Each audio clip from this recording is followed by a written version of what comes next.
โดยสบายดีFC เบอร์ทุกคนเด้อยินดีต้อนรับทุกคนเข้าสู่ช่อง YouTube ของสาวบุญเปียงสาวลาวเนาะตอนนี้ก็เป็นเวลาเที่ยงเนาะทุกคนอ่าอันนี้ก็สาวบุญเปียงเองก็หาก็ขึ้นแต่โลกาหลังจากขึ้นแต่โลกามาแล้วก็มาหาผู้สาวเพิ่นเนาะหลังจากที่ว่าสาวบุญเปียงมาเปิดใจเพิ่นแล้วรอบนึงมื้อนี้ทางสาวบุญเปียงก็มาในต่างหน้าของ FC เนาะหรือว่าหนุ่มฝั่งไทยทุกคนเลยเพิ่นก็ได้ฝากเงินมาจำนวน500 บาทเนาะให้เอามาให้ทางสาวสาเป็นน้ำจิตน้ำใจเพิ่นเนาะฝากมาให้เติมบัตรเติมเบอร์ประมาณนี้เนาะทุกคนโดยแนวใดก็ขอบใจอ้ายละลายเด้อที่ว่าไว้เนื้อเชื่อใจเนาะให้สาวบุญเปียงเป็นสะพานบุญหรือสะพานหักให้ในมื้อนี้เนาะขอให้อ้ายอยู่ดีมีแฮงความเจ็บบ่ให้ได้ความไข้บ่ให้มีเด้อทำมาค้าขายหยังก็ขอให้ขึ้นให้เกินขอให้ร่ำให้รวยยิ่งขึ้นไปเด้อสาธุโดยตอนนี้ก็เอาเงินมาเป็นทีมห้อยแล้วเนาะเพิ่นฝากมาตั้งแต่เมื่อวานนี้เนาะทุกคนแต่ว่าเมื่อวานนี้ด้วยความที่ว่ามันก็ค่ำเติบแล้วเลยบ่ได้มาหาเพิ่นเลยถือโอกาสมาหาเป็นมื้อถัดไปเนาะก็คือมื้อนี้แหละทุกคนเลยโดยเป็นแนวใดทางสามเปียงก็สิเข้าไปอัปเดตเรื่องราวหัวใจของเพิ่นแล้วก็จะได้ขออนุญาตมอบเงินให้เพิ่นไปพร้อมกันเลยเนาะโดยฝากกดไลค์กดแชร์กดติดตามให้สาวบุญเปียงเด้อเพื่อเป็นกำลังแรงใจในการทำคลิปต่อๆไปถ้าหากว่าเว้าผิดพลาดประการใดก็ต้องขอโทษขออภัยไว้ก่อนเด้อช่วงนี้ก็ลูกก้าเนาะทุกคนมือก็เกือบว่าสิซอดพุ่นแหละโหจนแดงเบิดหากาสิลงนาว่าสิดำมื้อนี้เป็นมือทำอีทุกคนเลยคนใดที่ว่าหรือว่า FC เนาะที่ว่าถามเข้ามาว่าช่วงนี้คือบ่เห็นถ่ายทำสาวโสดลงหลายปานใดก็คือช่วงนี้ดำหน้าเด้ออาจจะบ่ได้ไปแบบหลายหม้องหลายบ่อนปานใดเด้อ FC เด้อแต่ว่าก็ยังทำหน้าที่ตัวเองคือเก่าเนาะคนใดที่ว่าอยากให้เป็นสะพานให้ก็คือยินดีคือเก่าทางเฮาก็แบ่งเวลาให้ได้เสมอเนาะว่างเสมอเพื่อ FC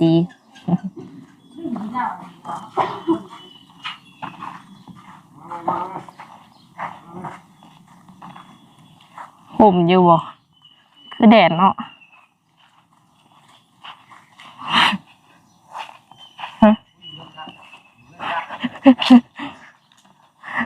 มองเก่ามองเดิมวันนี้บ่มีงัวมื้อนี้โดยสบายดียามเที่ยงเป็นอะไรมื้อนี้ไปไสแน่บ่ได้ไปไสอยู่แต่เฮือนบ่บ่ได้ออกให้ออกนาบ่แต่ละมื้อบ่ได้เฮ็ดนาอ้าวบ่มีนาบ่ได้มีแต่ซื้อข้าวคือบ่มีนาแบบเป็นของเพื่อนซ่านเลยเนาะเพราะว่าบ่ได้อยู่แบบอีพ่ออีแม่เราก็บ่ได้เป็นคนอยู่นี่นะแบบย้ายมาอยู่ก็เลยบ่ได้เฮ็ดบ่มีนาบ่แม่นคนถิ่นคนฐานว่าซั่นซะย้ายมานี่ดนแล้วบ่เราย้ายมาอยู่ซิโนก็ประมาณฮอดและ30ปลายปีพู้นจักโอ้ตั้งแต่เจ้าท่านได้เกิดพุ่นซั่นเนาะใหญ่มานี่ก็อยู่นี่เลยแม่หากแต่ว่าข้าวน้ำซ้ำปลานี่คือซื้อทุกๆเดือนเลยบ่หรือว่าทุกๆอาทิตย์ซื้อบางทีก็ซื้อเป็นสอบบางทีก็บ่ได้ซื้อเป็นสอบบางเทื่อก็ซื้อเทื่อละ10ปลายโล20โล10-20โลนี่กุ้มประมาณจักมื้อบ่เพราะว่าอยู่นำกันเดี๋ยวนี้แฮงกระเต็กอยู่น้อยคนกับซื้อ10ปลายโลได้ประมาณเป็น20ปลายมื้อพุ่นแหล้วมีแต่อีพอเรากินเกือบเดือนแต่ซื้อประมาณ20โลบ่ค่อยมีไผกินบ่หรืออะไรมันก็บ่เปลืองแท้เราอยู่เฮือนมีแต่พอเรากินข้าวข้อยก็บ่ได้สู่กินส่วนหลายก็กินแต่ข้าวแรงตอนเช้าตอนเที่ยงบ่ได้กินแต่มันกินข้าวบ่แซ่บก็เลยแบบบ่ได้สู่กินนั่นกินนี่แล้วก็แล้วไปจังว่าหุ่นจังดีเนาะบ่มากินข้าวเช้าข้าวเที่ยงเพิ่นว่าคันว่าสิกินข้าวแรงพุ่นแม่นกินข้าวแรงกินข้าวแรงบาดเดียวเลยก็นอนเลยเถอะ เป็นจั่งใดซะหลังจากที่เปิดใจมาเงียบเหงาหรือว่ามีคนเข้ามาทักอยู่บ่ ก็มีอยู่ อืมพอได้คุยอยู่เนาะ อืมคือแบบลงคลิปไปนี่เฮาก็เข้าไปเบิ่งอยู่บ่ ก็เข้าไปเบิ่งมือทำบิด คอมเมนต์หลายเนาะ อืม แต่ว่าคนทักมาตัวจริงนี่ก็คือบ่หลายปานใดเนาะ อืม ในใจก็คิดอยู่ว่าแบบ คือบ่มีคนทักเข้ามาแบบหลายปานใด ก็คิดอยู่ อืม แปลกใจเนาะทางแอดมินก็คือกันเนาะเข้าไปอ่านนี่ก็ว่ามีคนสนใจหลายมีคนอยากโอ้อยากร่มหรือว่าอยากคุยนำเพิ่นนี่หลาย แต่ตัวจริงแล้วนี่คนทักมาบ่ค่อยมีเลย อืม อ้าวลองใหม่เนาะเฮาหาก็เปิดใจ เลย อืมเป็นหนุ่มลาวนี่บ่ ฮะ หนุ่มลาวนี่บ่ทักมาเล่นนำหรือว่าหนุ่มไทย มีผู้หนึ่งเราอยู่ไทย อืมหนุ่มลาวเห็นบ่เขาทักมาทางแอป บ่ บ่เห็นเนาะเป็นเอาได้สลายนํไปตั้งอ่ะบ่ ตั้งแล้ว FC เพิ่นมีไลน์ได้บัดนี้เนาะ คนใดที่ว่าถ้าเพิ่นตั้งไลน์เนาะทักมาเอาใหม่ได้เด้อพร้อมพร้อมแจกพร้อมคุยเสมอเนาะ เลย อืมคือคุยนี่ก็แบบเพิ่นก็คุยหลายอยู่บ่กับเฮา โอ้เราบ่สู่ปานนั้นเราเฮ็ดงานแล้วอะ อืมมื้อหนึงคุยฮอดบ่10 นาที ประมาณนั้นแหละ ได้เห็นหน้าเพิ่นอยู่บ่ เห็นได้เห็นได้ อื เห็น มเบิ่งทรงเพิ่นก็สิทรงจริงจังกับเฮาบ่อันคนแบบคนสองคนนี่ ก็ยังบ่ฮู้คือกันยังบ่ได้แบบลงแบบเป็นจริงจัง ปานใดอะนะ แต่เราก็บ่ค่อยสิโทร โอ้เป็นคนแบบว่าง่ายๆเนาะเบิ่งเพิ่นเนาะ แม่ คันว่าว่างเลยจังคุยประมาณ แม่ นี้หางในใจหรือว่าตอนนี้นี่ยังจะหับคนมาเพิ่มอยู่บ่หรือว่าแนวใด ก็คุยได้ อืมถ้าสมมุติว่าคุยกันแบบสม่ำเสมอนี่นะเนาะประมาณจักเดือนเฮาจังสิตัดสินใจเลือกแบบเอาเพิ่นมาแบบเป็นแฟนได้บ่ ก็คุยกันไปแบบ มันก็แล้วแต่บางคนก็คุยกันไปแบบ4-5 มื้อก็พอเข้าใจกันเนาะถ้าว่าบางคนแบบ คุยกันไปแล้วหั่นน่ะ อืม ก็คุยกันไปเบิ่งก่อน บางทีก็ตัดสินใจแบบปุบปับไวเลยก็มี เนาะ อันความหมายที่เว้านี่เนาะ แม่น เออ เบิ่งขั้นตามนี้ค่ะ ประมาณอาทิตย์ขึ้นไปสำนั้นนี่จะเบิ่งออกบ่ ก็บางคนก็อาจสิบ่ออกได้เพราะว่าก็เบิ่งคนบ่เป็นปานใด บ่เป็นปานใดเออสำนำคุยกันทางโทรศัพท์เนาะ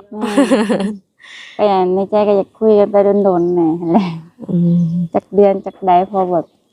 คุยกันไปพอฮู้จักนิสัยใจคอกันคักแหน่นะ อืม ถ้าดำทิศดำใดก็ยังบ่ฮู้บางทีก็ โดยคันคนที่สิเข้ามานี่เพิ่นเป็นแบบพอห้างพอหมายนี่ทางเจ้าก็คิดว่าสิสร้างครอบครัวกับเพิ่นได้บ่ ได้ อืมเพิ่นมีลูกติดหรือว่า โดยเฉพาะเรื่องอายุเนาะส่วนหลาย FC นี่เพิ่นสิมีแต่รัก5รัก6อีหยังประมาณนี้นะ เด้อ มันแบบพ่อแม่เพิ่นสิโอเคบ่เจ้าคิดว่าถ้าสมมุติว่าเฮามีสามีอายุหลาย ได้เราก็บ่ได้ว่าหยังแล้วแต่ลูกเราอะ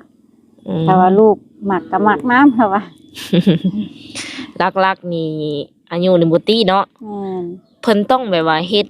แนวใดให้เฮาเห็นเฮาจังสิมั่นใจแล้วก็จังสิตัดสินใจเลือกเพิ่นจังซี่นะจังสิคุยกับเพิ่นผู้เดียวอ้าวง่ายๆเนาะ ก็ถ้าว่าเราคุยกันไปแบบเราคุยกัน2 คนเนาะเพิ่นก็สิมีแนวเว้าให้เราแบบมั่นใจแหน่หั่นน่ะ อืมแล้วสิตัดสินใจได้เอง แม่น เออ ก็ให้เวลาเป็นเครื่องพิสูจน์ตอนนี้ก็ยังไวอยู่ โอ้ อืม คือมื้อนี้เนาะทางสารเปลี่ยนกลับมาอัปเดตเพิ่นแน่แล้วกลับมาเป็นสะพานบุญ หรือว่าสะพานหักให้ FC ใหม่เนาะเพิ่นยังบ่ทันได้คุยกับเจ้า แต่ว่าเพิ่นก็เห็นคลิปเจ้าเนาะ อืม ในเพิ่นก็เลยว่าอยากทำความรู้จักหั่นแหละ อ๋อ เออ อยากทำความรู้จักเลยเพิ่นก็เลยฝาก เงินมาให้เติมบัตรก่อน โดย เป็นน้ำใจเล็กๆน้อยๆจากเพิ่น โดย ก็เลยถือโอกาสเอามาให้เลยเนาะมื้อนี้โดย โดย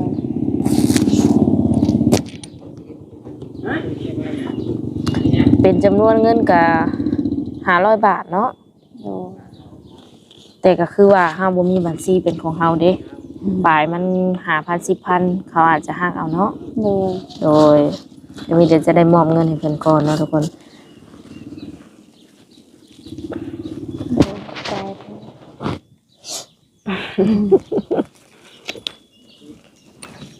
500 บาท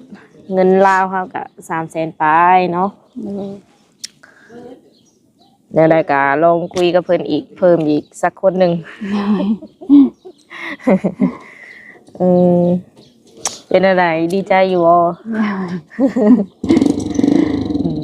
บ่น้อยบ่หลายแต่ว่ามันเป็นน้ำใจเพิ่นเด้ แม่ขอบใจเพิ่นหลายๆที่แบบ ยังอยากเว้ากับเพิ่นบ่สมมุติเพิ่นเบิ่งอยู่ประมาณนี้ โดยก็ขอบใจเด้อที่ว่าให้มาเติมบัตรขอบใจเพิ่นหลาย โดย ยังเขินอยู่เนาะ มีแต่ว่าอีหยังเว้ากับเพิ่นหลังไมค์ส่วนตัวก็ได้เนาะ ๆโดย โดยนั่นแหละก็ขอบใจอ้ายเพิ่นอีกเทื่อนึงที่ว่าให้เฮาเป็นสะพานให้อะไรคือตอนนี้ก็ได้เอาเงินมาให้เพิ่นไปที่ห้อยแล้วความรู้สึกแรกเนาะยังบ่เคยบอกแบบหรือว่าเคยมีแบบคนบ่รู้จักกันอะไรเพิ่นเอาเงินมาให้เฮาจังซี่ บ่เคย ยังบ่เคยเนาะ โดย อย่างน้อยๆก็ต้องรู้จักกันได้เนาะ โดย อันนี้เป็นครั้งแรกเป็นเคสแรกเนาะทุกคนที่ว่าเพิ่นได้สัมผัสความรู้สึกประมาณนั้นเป็นอะไรลูกเพิ่นอันเศร้าขาดจุบเจือแล้ว โดยเข้าแล้ว ไปโรงเรียนปกติหรือว่าพักแล้ว เข้าพักแล้ว มาแต่ละเทื่อเพิ่นไปใส่บ่ ไปลิ้นไปลิ้นอยู่เฮือนเอื้อย เออ บ่ได้สู่อยู่ลิ้นอยู่เฮือนลิ้นโทรศัพท์เบิ่งโทรศัพท์หลาย แล้วให้ไปลิ้น ถ้าว่าเพิ่นสิทักมาลิ้นนี่ช่วงใดแบบว่า เป็นตาสิตอบเพิ่นได้เลยตื่นเช้าอยู่บ่ ตื่นเช้าวัน7 6 โมง 7 โมงแหละปลุกมา ธรรมดาเนาะ เลย ตื่นเช้าหลายก็จักสิไปใส่ ให้หน้าตากาเฮาก็บ่มีคือหมู่ แม่น เคยไปรับจ้างรับบ่ายหรือว่าลกกาดำนาอหย่าง ไป ซี่บ่ เคยไป เออแสดงว่าเจ้าก็เฮ็ดเป็นได้เนาะ ก็ไปตลอดไปรับจ้างดำนาลูกก้า แต่ว่าปีนี้ยังบ่ทันได้ไป เออบ่ส่งเนาะ บ่ส่งสิดำนาเป็นได้ทุกคนเลยบ่มีหน้าแต่ว่าเฮาก็ไปรับจ้างเอาเนาะ แม่น อืมเรื่องเวียกเรื่องงานนี่คือแบบว่าเศร้าเลยบ่หรือ ยั จั่ ง งใด ยังบ่ได้เช้า พัก ยัง พัก แต่ บ่ ว่า นี่ แต่ว่าพักอยู่ยังพักยังบ่ได้ไป เพิ่นก็ให้เฮาพักหลายปันนี่บ่แบบเฮาลา เฮาเป็นไข้บ่สบายดีเลยแล้วก็เอิ้นให้พักก่อน อืม แบบเป็นไข้หวัดแล้วยังแบบไปติดกันหั่นน่ะ อืม ยันว่าเป็นห่วง ยันมันติดกันยันไปติดห เพ มู ราะว่า ติด มัน คุ มี ก คนอยู่ในบ่อนเฮ็ดเวียนเหมือนกันมันหลายคนดิ เออ แล้วยันมันไปติดกันแล้วยันสิพากันพักเวียกเบิด โดยเรียกโรงงานนี่เคยเข้าบ่ ยังบ่เคยเข้า เป็นแบบว่านิของนิคอนบ่อีหยังประมาณนี้ ยังบ่เคยเข้า อืมเงินเดือนที่ว่าเฮาเฮ็ดอยู่ห้านขายเครื่องนี่แพงบ่ ก็เดือนละล้านห้า ปลาล้านห้าก็3,000บ่ฮอดซ้ำ บ่ 2,000ปลาย เออค่ากินค่าอยู่น้ำเพิ่นบ่ แม่ เอ กิน อ ข้าวกินน้ำเพิ่น น้ำมันนี่ก็ของเพิ่น บ่มีแต่ของเอาใช้เอง เออตกเดือนมานี่ก็มีเงินแบบเหลือเก็บอยู่บ่ ก็ยังดีแต่ว่าเฮาได้กินน้ำเพิ่นหั้นนะเฮาบ่ได้ซื้อกลางเว้น เออ แต่มีแต่มาตอนแรกเฮาซื้อของกินมาเฮือนหั่นแหละก็เหลืออยู่แต่เหลือบ่หลาย ล้านปลายเนาะกับเศรษฐกิจซุมื้อนี้ก็ปาด ลงตลาดแป๊บเดียวนี่ แม่น ปิวไปแล้วใบแสนน่ะ มันบ่คือ ข้าวก่อนๆเนาะทุกคนแสนร้านอาหารนี่อาจจะอยู่ได้ดน แต่ว่าสมัยนี้มันเกือบว่าสิอยู่บ่ได้เนาะ อืม หากเฮ็ดไปบ่ แม่นเฮ็ดไปได้สิเฮ็ด อืม บ่มีแนวเฮ็ด อืม หรือมีแบบว่าติปพิเศษบ่ถ้าว่าเฮาขายได้หลายแล้วมีติปพิเศษแบบโบนัสอีหยังจังซี่บ่ กับบางทีทาเวียกหลายเราก็ให้อยู่ให้ต่างหากหั้นน่ะ โดย บางเทื่อกับ7-80ถ้าว่าแบบเวียกหลายแบบไปเบิดมื้ออีหรือแบบไปส่งเบิดมื้อมันเป็นแบบห้านขายเครื่องส่ง ไปส่งเครื่องแบบถ้าเขาสั่งอิหยังก็ได้เอาใส่ล้อไปถ้ามันไกลก็ใส่รถจักรไป อืม แบบเสื้อผ้านี่บ่ บ่มันเป็นของกินเป็นแบบพวกน้ำพริกแป้งนัวอีหยังแบบเส้นกะเปียกขายเครื่องส่งแบบนั้น เออ มันแบบเป็นบริษัทใหญ่ เป็นห้านอยู่ในตลาดนี่แหละแต่ห้านใหญ่มันมีเบิดอิหยังมีครบเบิดเลย อืม เจ้าก็สมมติว่าเพิ่นสั่งเจ้าก็ต้องได้เอายู่ไปให้เพิ่น แม่น หรือว่าหิวไปส่งเพิ่นเนาะคันมันนั่นก็เฮ็ดเบิดเลย แม่น อืมถามว่าเฮามีทุนสักก้อนนี่คิดว่า มีแนวลงทุนอยู่บ่ ก็แต่เฮายังคิดว่าไปเฮ็ดหยังบ้านเฮาเนาะ อืม ว่าจะไปลงทุนหยัง ยังคิดบ่ คำว่าขายเครื่องก็มันอยู่บ้านเฮามันอยู่ใน อืม มีแต่ขายยากแต่ว่าตะกี้ก็ตอนนั้นน่ะก็เคยไปขายเครื่องแบบใส่รถจักรไปขาย ลงทุนไปซื้อเครื่องมาขายเองไปขายแถวเขตนอก อืม แต่ว่าเดี๋ยวนี้มันแบบน้ำมันมันขึ้นหลายน้ำมันมันแพงแล้วเลยแบบกำไรก็บ่ค่อยหลายบ่ค่อยได้คือเก่า เลยบ่ได้ไป เจ้าเคยไปขับรถพุ่มพวงบ่ แม่ เออ รถพุ่มพวงหรือว่ารถตรงเต็งนะเนาะทุกคน อันใส่มอไซค์นี่เนาะ แม่นเอาขนมเอาข้าวปุ้นอิหยังไปขาย จะเอาครึ่งแพ้บ่ป้า ก็เฮาก็เอาตามแฮงเฮาแบบเอาบ่หลายปานใดบางเที่ยก็เอาแบบคืนมัน500,000บ่หรือ400,000ประมาณนี้แต่ละมื้อ อืม เบิดบ่แต่ละมื้อ เบิด เก่ง เผื่อมัน อีหลี เบิดเผื่อเบิดก็ประมาณบางมื้อก็คันขายบ่ดีแน่ก็3-4โมงแลงและจังได้มาฮอดเฮือน อืม เพราะว่าไปแถวเขตนอกทางเลข10ดิ อืม ค่อยไป ตามถนนหนทางบ่หรือว่าไปแบบไห้นาตะกร้าก็ไป คือยามนี้ก็ลงแถวไหนาลงแถวนาเขาดำนาเด้ก็พอได้ขาย ตัว ก็ เก่งอีหลี ไปกับเอื้อยตะกี้น่ะพากันขี่รถไล่หลังกันไป เออ แบบไปสายเดียวกัน แม่นแต่ว่าไปแบบคนละซอยคนละอีหยังหั่นน่ะผู้ใดขายเบิดก่อนแล้วก็โทรหากัน อืม ถากัน เออ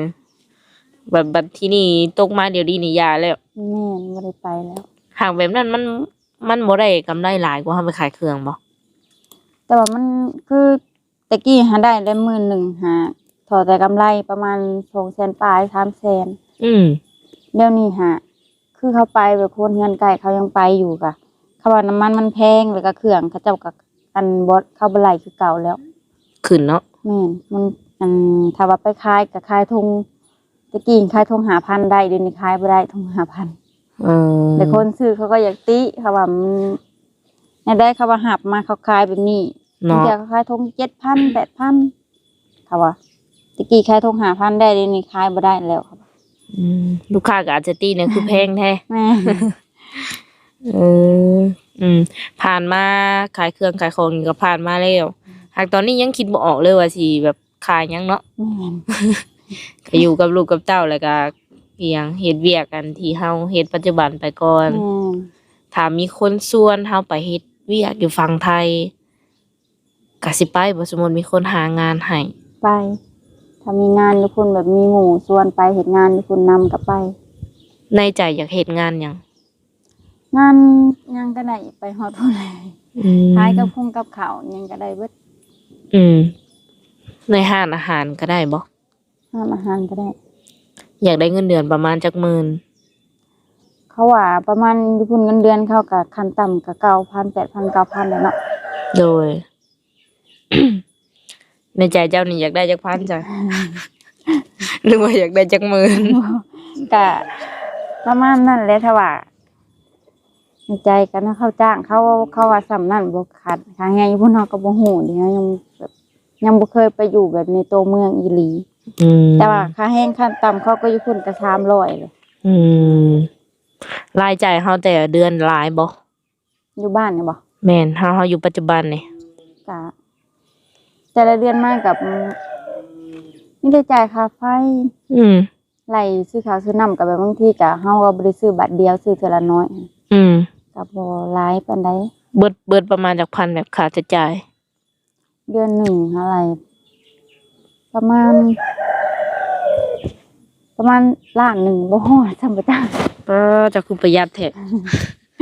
เพราะว่าของโยงกินบางทีเฮาก็ไปหาเด้ เออ น้ำมงน้ำไม้ อืมอืม บ่ค่อยซื้อปานใด ถ้ามีคนที่ว่าเพิ่นพร้อมดูแลเฮาเนาะแบบว่าอยากช่วยเหลือในแต่ละเดือนจังซี่นะแบบถ้าว่าคุยกันแล้วมันตกลงกันได้อิหยังประมาณนี้ เจ้าคิดว่าสิแบบซื่อสัตย์กับเพิ่นได้บ่ ได้ อืม อีกอย่างนี่เวียงงานเฮากับแบบคุยได้ตลอดเนาะโทรศัพท์กะ โดย อืมคันคุยหลายเกินไปก็มักอยู่บ่เลย หรือว่าต้องคุยเป็นช่วงเอา ก็คุยเป็นช่วงก็ได้ถ้าว่า มันก็แล้วแต่ว่าเพิ่นว่างตอนใดหั่นน่ะบางทีเฮาเพิ่นว่างแต่เฮาบ่ว่างหั่นน่ะบางทีเฮาก็เฮ็ดอันนี้นึ่งข้าวนึ่งน้ำบางทีเนาะ อืม อืมค่าใช้จ่ายเพิ่นก็บ่ค่อยหลายเนาะครับว่าบ่สร้างเนาะมื้อหน้ามื้อใน ค่าฟืนค่าไฟก็คือว่าขึ้นทุกมื้ออยู่ แม่จากที่ว่าตะกี้บ่ฮอดอันนั้นซ้ำประมาณ5-60 เออ บัดเดียวนี้เดือนนี้ยังบ่ทันได้อันนั้นอันเห็นวินแล้วว่า90ปลายพัน เออ ก็ใช้ไฟก็คือเก่าแต่ว่าหรือว่าเขาปรับไฟขึ้นปรับค่าไฟขึ้นบ่ไฟก็เว้าหลายคนได้ อืม จากเธอคนบ่ฮอดแสนก็ยังฮอดแสน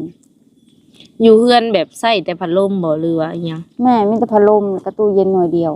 เออมันบ่ได้มีอย่างหลายอัน กับ เนาะ ได้น้ำหั่นแหละ เบิดเท่านั้น อืม เปิดไฟกลางคืน อืม โทรทัศน์นี่แล้วเลยบ่ได้เบิ่งเลย โทรทัศน์ก็มีแต่อีพอ เราเบิ่งบ่ เราเบิ่งมีโทรทัศน์หน่วยเดียวเรา